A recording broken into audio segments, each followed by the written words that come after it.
کہ یا اللہ جب تلک یہ ہری رہیں، تازہ رہیں، خشک نہ ہوں، مجھے اللہ پر امید ہے کہ ان کے عذاب میں تخفیف ہو جائے گی۔ یہاں بہت سارے سوال اٹھتے ہیں۔ پہلا سوال یہ ہے کہ آپ صلی اللہ علیہ وسلم نے پورے قبرستان میں صرف 2 قبروں پر کیوں لگایا؟ باقی قبریں بھی تھیں۔ خود حضور صلی اللہ علیہ وسلم کی ماں کی قبر، آپ صلی اللہ علیہ وسلم نے آپ نے ابا جی کی قبر پر کیوں نہ لگایا؟ اپنے دادا جی کی قبر پر کیوں نہ لگایا؟ اپنی پیاری بیوی خدیجۃ الکبریٰ رضی اللہ عنہا کی قبر پر کیوں نہ لگایا؟ اپنی پیاری بیٹی، بڑی بیٹی حضرت زینب رضی اللہ تعالی عنہا کی قبر پر کیوں نہ لگایا؟ آپ کے کتنے رشتہ دار ہیں؟ آپ کے 3 بیٹے اس دنیا میں رخصت ہو گئے، آپ کی موجودگی میں ان کی قبر پر کیوں نہ لگایا؟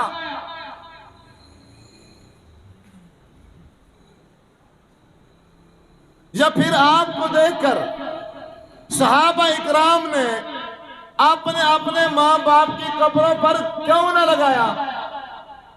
کہ جب ایک طریقہ سامنے آ رہا ہے عذاب کو ہلکا کرنے کا، عذاب میں تخفیف کرنے کا ایک طریقہ سامنے آ گیا ہے، کھجور لے لو، اس کی ٹہنی لے کے اس کے 2 ٹکڑے کر کے ایک وہاں لگا دو، ایک وہاں لگا دو، تو عذاب میں تخفیف ہو جائے گی۔ کیوں نہ کیا؟ پھر آپ نے آئندہ سال اسی دن میں یا زندگی میں پھر کبھی بھی کسی اور قبر پر ٹہنی کیوں نہ لگائی؟ یہ ایک واقعہ تھا، اس وقت جبرائیل امین آئے، مسئلہ سمجھانا تھا کہ آج کل کے لوگ غیبت کو کچھ بھی نہیں سمجھ رہے، آج کل کے لوگ پیشاب کرتے ہیں، پیشاب کے چھینٹوں کو اہمیت نہیں دیتے، انہیں خبردار کیجئے کہ یہ دونوں گناہ جس کو لوگ تو معمولی سمجھتے ہیں لیکن اللہ تعالی ان دونوں گناہوں کی وجہ سے ان کو قبر میں عذاب دے گا۔ کہتے ہیں ہم ٹہنیاں اس لیے ڈالتے ہیں کیونکہ یہ ٹہنیاں اللہ تعالیٰ کی تسبیح بیان کرتی ہیں، اور ان کی تسبیح کی وجہ سے مردے کے عذاب میں تخفیف ہو جاتی ہے۔ قرآن مجید میں اللہ تبارک و تعالیٰ ارشاد فرماتے ہیں یسبح لہ من فی السماوات والارض، آسمان اور زمین کے اندر جتنی چیزیں ہیں ہر چیز اللہ تعالیٰ کی تسبیح بیان کرتی ہے۔ میرا سوال ہے، میں تو ایک ٹہنی لے گیا، 2 3 4 پتے لے گیا، اور میں نے یہ عقیدہ بنا لیا کہ ان کی تسبیح کی وجہ سے مردے کے عذاب میں کیا ہو جائے گی؟ تخفیف۔ جبکہ جو مٹی ہے مردے کے اوپر مٹی، وہ اللہ تعالیٰ کی تسبیح بیان کرتی ہے۔ اب مردے کی دائیں سائڈ پر بھی پتہ نہیں منوں کے حساب سے مٹی ہے، مردے کی بائیں سائڈ پر بھی منوں کے حساب سے مٹی ہے، مردے کے اوپر بھی منوں کے حساب سے مٹی ہے، سر والی سائڈ بھی منوں کے حساب سے مٹی ہے، پیروں والی سائڈ پر بھی منوں کے حساب سے مٹی ہے۔ اتنی مٹی، اس میں اینٹیں ہیں، اس میں پتہ نہیں کیا کچھ ہے، یہ سارے تسبیح کرتے ہیں رات دن، ان کی تسبیح کی وجہ سے عذاب میں تخفیف نہ ہوئی، اور ایک کھجور کی ٹہنی کی وجہ سے ہوگی۔ میرے بھائیوں، یہ رسمیں ہیں، رسمیں جو ہم نے خود بنا لی ہیں، ان کا اسلام سے کوئی تعلق نہیں۔ اور مجھے بڑا افسوس ہوتا ہے کہ 10 محرم کو ہمارے نبی حضرت محمد صلی اللہ علیہ وسلم، جن کا ہم کلمہ پڑھ کر اپنے آپ کو مسلمان کہلواتے ہیں، جن سے ہم محبت کے دعوے کرتے ہیں، اور آپ صلی اللہ علیہ وسلم نے 10 محرم کو کیا کیا؟ آپ مکہ سے ہجرت کر کے جب مدینہ پہنچے، مدینہ میں آ کر دیکھا کہ یہودیوں نے روزہ رکھا ہوا ہے، 10 محرم کا دن ہے، یہودی روزے سے ہیں۔ آپ صلی اللہ علیہ وسلم نے یہودی سے پوچھا، آپ نے یہ 10 محرم کا روزہ کیوں رکھا ہوا ہے؟ وہ کہنے لگا کہ ہم 10 محرم کا روزہ اس لیے رکھتے ہیں کہ یہ 10 محرم کا دن وہی دن ہے جس دن میں اللہ تعالی نے موسیٰ علیہ السلام کو اور اس کی قوم کو فرعون سے نجات دلوائی تھی۔ تو موسیٰ علیہ السلام نے اس نجات کی خوشی میں اللہ تعالیٰ کا شکریہ ادا کرنے کے لیے 10 محرم کا روزہ رکھا، اس لیے ہم بھی 10 محرم کا روزہ رکھتے ہیں۔ آپ صلی اللہ علیہ وسلم نے ارشاد فرمایا،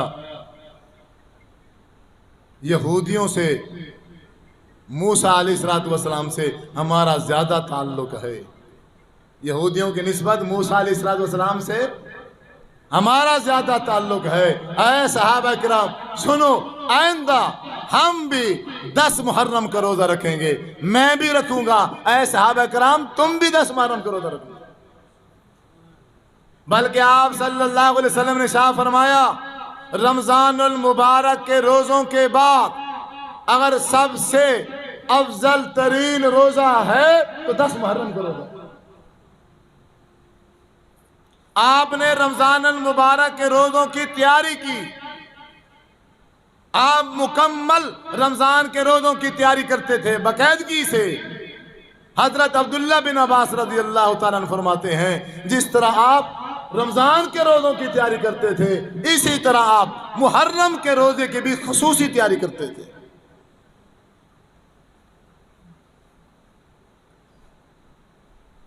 ہم جس نبی کی امت ہیں،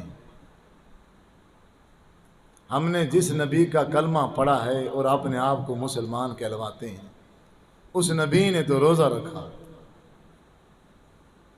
اس نبی نے تو 10 محرم کا روزہ رکھا، تو یہ تمہیں چوریاں کون دے گیا ہے؟ یہ چوری کون ہے دینے والا؟ اسلام اور دین تو اللہ کے رسول کا ہے صلی اللہ علیہ وسلم۔ حضور نے تو روزہ رکھا، چوری کہاں سے لائے ہو؟ نہیں سمجھو گے آپ، یہ پہلی بار آپ نہیں سن رہے ہو، پتہ نہیں کتنی بار پہلے بھی سن چکے ہو، لیکن ایک عادت ہے، باپ دادوں سے ایک طریقہ سنا ہے، لیا ہے، اب جان تو جا سکتی ہے لیکن باپ دادوں کے طریقے کو نہیں چھوڑ سکتے۔ اللہ کے رسول سے محبت کے دعوے تو کر سکتے ہیں ہم، کلمہ کا ورد تو کریں گے ہم کثرت سے، لیکن اس کلمے والے کی بات نہیں مانیں گے ہم۔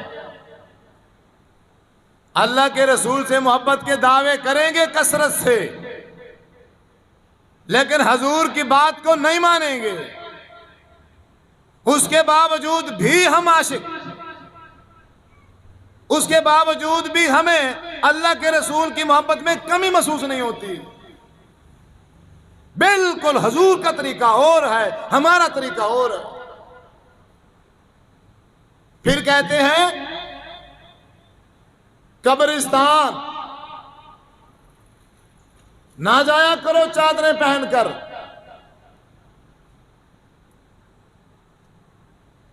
وجہ بھائی چادریں پہن کے قبرستان نہ جایا کرو، مردے نیچے سے دیکھتے ہیں،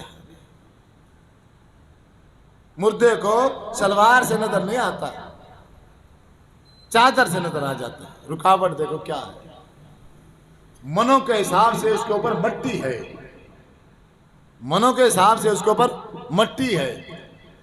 پہلے تو وہ جو سامی ہوتی ہے اس کے اوپر چاٹیاں رکھتے ہیں، چاٹیاں وہ سیمنٹ کی چاٹیاں آج کل رکھتے ہیں، اتنی مضبوط پکی، جس کے بعد کچھ بھی نظر نہیں آتا۔ چلیں اگر ان میں کوئی سوراخ رہ گیا ہے تو پھر منوں کے حساب سے مٹی آ گئی۔ پھر تو ہمارے بھائی اکثر ایسے ہیں جنہوں نے اس قبر کو پکا کر دیا، پلستر کر دیا، سیمنٹ کر دی، اب بھی کچھ بچا، پھر بھی کہتے ہیں چادر نہ پہن۔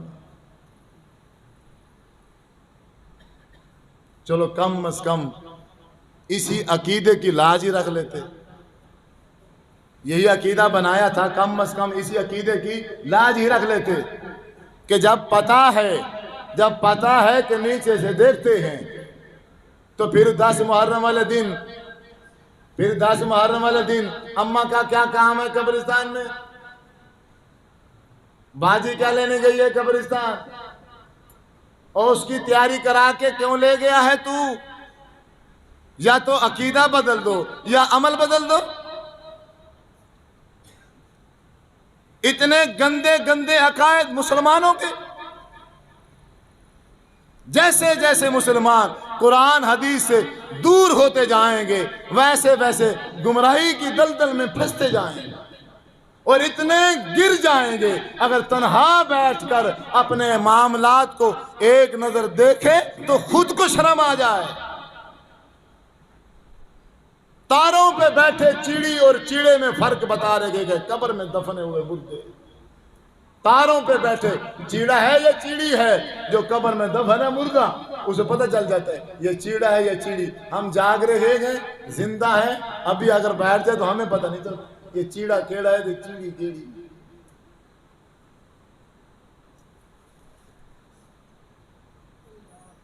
اب تو ہنس کے بعد ٹال دو گے۔ ان سے پوچھو جو مسلمان نہیں ہیں وہ تم پر کیسے ہنستے ہیں۔ یہ ہمیں خاک مسلمان کریں گے جو صحیح معنوں میں خود ہی مسلمان نہیں ہیں، جنہیں خود اسلام کی تمیز نہیں ہے، پتہ ہی نہیں ہے اسلام کیا ہوتا ہے۔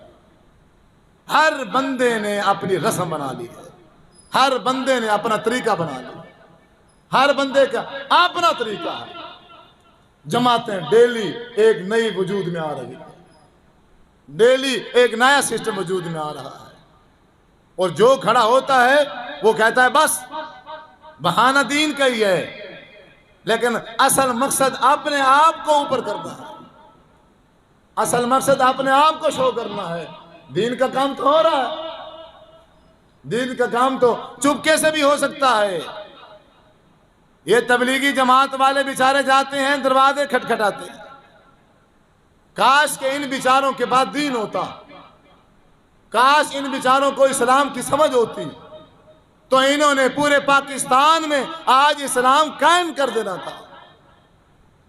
ان کی سب سے بڑی محرومی یہ ہے، یہ محنت تو کرتے ہیں، مشقت بھی برداشت کرتے ہیں، یہ اپنے پیسے بھی لگاتے ہیں، لیکن ان بیچاروں کے پاس وہ سلیبس نہیں ہے، وہ مواد نہیں ہے، وہ اسلام نہیں ہے جو اللہ کے رسول صلی اللہ علیہ وسلم نے سکھایا ہے، پڑھایا ہے، صحابہ کرام کو تیار کیے۔